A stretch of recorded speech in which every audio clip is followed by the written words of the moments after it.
أهلا بكم. بلا شك كلكم يعني تبعتوا هذاك المسلسل الدرامي ديال الامتحان ديال المحاماة التي نظمته وزارة العدل. وزارة العدل المغربية نظمت واحد الامتحان ديال المحاماة. هذا الامتحان ديال المحاماة خرجت النتيجة ديالو. هذه النتيجة خلفت واحد ردود الفعل متباينة بين مؤيدين لها، هذوك اللي نجحوا قالوا العامزين داكشي هو هذاك ما كاينش، وزاره العدل نازيه وشفافه وتبارك الله عليها. فيما هذوك اللي سقطوا الراسبون اللي سموا ريوسهم المرصبون، قال لك حنا ماشي راسبون، الوزاره اللي رصباتنا. عبروا على استيائهم وغضبهم وقلقهم وقاموا بسلسله من الاحتجاجات يطالبون من خلالها باعاده الامتحان. علاش؟ قال لك الامتحان شابته خروقات وتجاوزات وكاين تم في القضيه. وبلغ بهم الامر الى الاضراب، الى الاعتصام، ثم الاضراب على الطعام، يعني من اجل انتزاع الذي يعتبرونه حق مشروع ديالهم. فيما الوزاره قالت ودي داكشي كان نزيه وكان شفاف وما عندنا ما نعاودو، اللي بغى يموت يموت. مزيان. انا الموضوع ديالي اليوم هذه غير مقدمه، لكن الموضوع ديالي اليوم هو على المحامي في حد ذاته، على مهنه المحاماه. كيف كنعرفوا ان المحامي او مهنه المحاماه هي مكون، المحامي هو مكون من مكونات القضاء.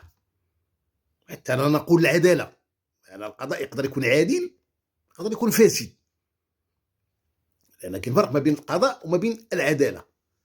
هذا المحامي الدور ديالو اشنا هو؟ الدور ديالو هو انه يؤازر، لذلك تيقول لك مؤازري لما كيكون شي متهم كيسميه المؤازر ديالو، يعني يؤازر المتهم، يعني او يعني المتقاضي اون جينيرال. شنو الدور ديالو؟ هو كيدافع عليه، ربما ما كيكونش يعرف يتكلم.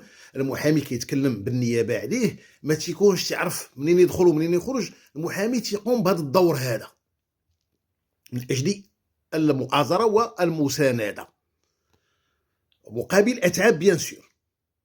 وكاين احيانا بعض المحاميين الذين يترافعون على قضايا يؤمنون بها بدون اتعاب. كيشوفوا شي واحد يعني مظلوم وقضيه هكا كينوضوا كيترافعوا عليه في سبيل ايمانهم بتلك القضيه، ولا يتقاضون اتعابا.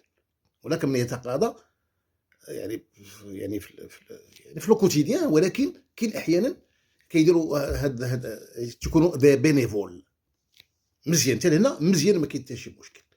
المشكل اللي عندي انا شخصيا وكنتمنى اولا نبارطاجيو هذا الفيديو باش يوصل للمحاميين اللي لعله يطيح في شي محامي شاهد هذا الفيديو هذا، مع احترامنا المحاميين كاملين اللي كيقوموا بالدور ديالهم، المحاميين النزهاء، لان كيف كتعرفوا راه كاين محاميين يعني كسائر المهن في الدنيا كامله. كاين المحاميين النزهاء الشرفاء الذين يخافون الله، وكاينين الخويضيه وهادشي بارتو يعني او نيفو دو تو لي ميتيي. كاين فيما مشيتي كاين عنده ضمير كيخاف الله، وكاين ما عندوش ضمير راه غادي كيرون حتى تيجيبها في راسو.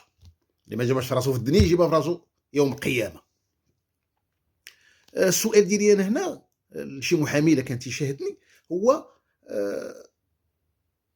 انا افهم واستوعب دور المحامي لما تيكون كيدافع على واحد المظلوم، واحد مظلوم اون جينيرال، المهم هو مظلوم، فكيدير محامي كيوكل محامي باش كيدافع عليه، باش المحامي يعني يعمل جاهدا من اجل انتزاع الحق ديالو لانه مظلوم.